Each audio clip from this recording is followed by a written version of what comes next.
अस्सलामुअलैकुम वरहमतुल्लाहि वबरकातुह। इस वक्त हम संदीरी गांव में आए हुए हैं हमारे असलम शेख साहब इनकी मुलाकात के लिए। ये जो शख्स है अपने पैर से माजूर है, लेकिन माशाल्लाह बहुत सारी चीज़ें वो जानते हैं। बाहुनर आदमी है, इलेक्ट्रिशियन का काम करते हैं, फ्रिज मैकेनिक है, मैकेनिक का भी काम करते हैं, वेल्डिंग का भी काम करते हैं। चंद दिनों पहले उन्होंने जो है कोकन वेलफेयर सोसाइटी कोएत के पास अपनी एक रिक्वेस्ट दिए थे कि मुझे वेल्डिंग मशीन और कटर मशीन की ज़रूरत है। अस्सलाम वालेकुम। मेरा नाम शेख असलम है। मैं संदेरी गांव कोकन में रहता हूँ। मैं कोकन कम्युनिटी को इससे दरख्वास्त करता हूँ। मैं वेल्डर हूँ। मैं हर काम करता हूँ, इलेक्ट्रिक वेल्डिंग का ग्रिल वगैरह बनाता हूँ, लेकिन मेरे पास सामान नहीं है, इलेक्ट्रिक वेल्डिंग मशीन कटर वगैरह नहीं है। मुझे आप लोग की गुजारिश है, अगर मेरी आपको हेल्प कर सकते हैं तो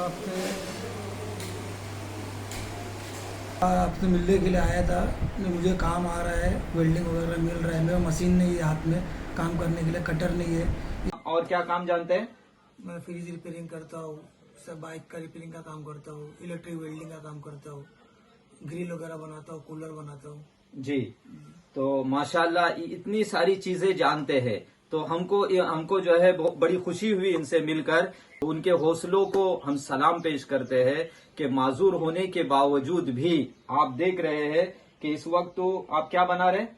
उनका सीलिंग फैन। ये सीलिंग फैन का ये जो काम है वो कर रहे हैं, उसको दुरुस्त कर रहे हैं। हो गए कि आदमी इस तरीके का होकर भी रोजगार के लिए कोशिश कर रहा है, अपने पैर पर खड़ा होने के लिए मेहनत कर रहा है।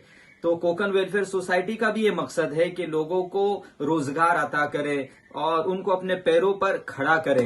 तो असलम भाई, आज जो है कोकन वेलफेयर सोसाइटी की जानिब से जो ये मशीनरी आपने जो मांगे थे आपको दी जा रही है, तो आपको कैसा लग रहा है? बहुत खुशी हो रही है। अल्लाह आपको अच्छा रखे जी, इसके वजह से मेरी रोजी रोटी चालू हो जाएंगी इंशाल्लाह। अपना परिवार में पाल सकता हूँ, संभाल सकता हूँ। आपकी बहुत बड़ी मेहरबानी है। मुझे जी, जो भी आपने मदद की है उन सबके लिए मैं दुआ करूंगा। जी, जी। तो हमारे